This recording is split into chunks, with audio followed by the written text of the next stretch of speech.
Письмо у тебя есть?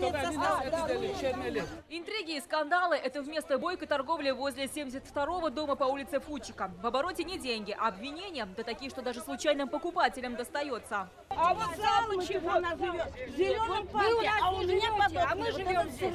Они берут продукт вот этой Виктории, все грязными руками нам кладут. Они уже, по-русски сказать, замудохали. Эмоциональный накал и торговые ряды сегодня оценили и депутаты Госдумы, и Госсовета. К ним неоднократно обращались казанцы. Продавцы, говорят, притираются зря, арендуют место по закону.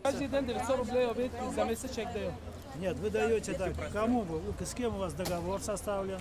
Это мы сами на себя работаем. Такое соседство с торговцами стало поводом для обращения в исполком, письма и жалобы. Территория отдана под ярмарку. Такой ответ администрации города. Полный автомобиль пустых коробок. По версии местных жителей, такое здесь впервые. Обычно торговцы их складывают под автомобилями, а вот по версии исполкома с торговлей здесь все в порядке, а по выходным здесь вообще чудеса. Выступают уже фермеры. Все желающие, кто обращается с заявлением через Минсельхоз, есть утвержденные списки фермеров, они здесь торгуют бесплатно. Сейчас на руках жильцов есть предписание от прокуратуры о демонтаже всех шатров и киосков. Но торговля даже со скандалом не останавливается. У покупателей и депутатов свои аргументы. Помидоры турецкие по 159 рублей, а здесь они стоят 90, нет, 85. Тут жилой район, массив, мы каждый день сюда ходим.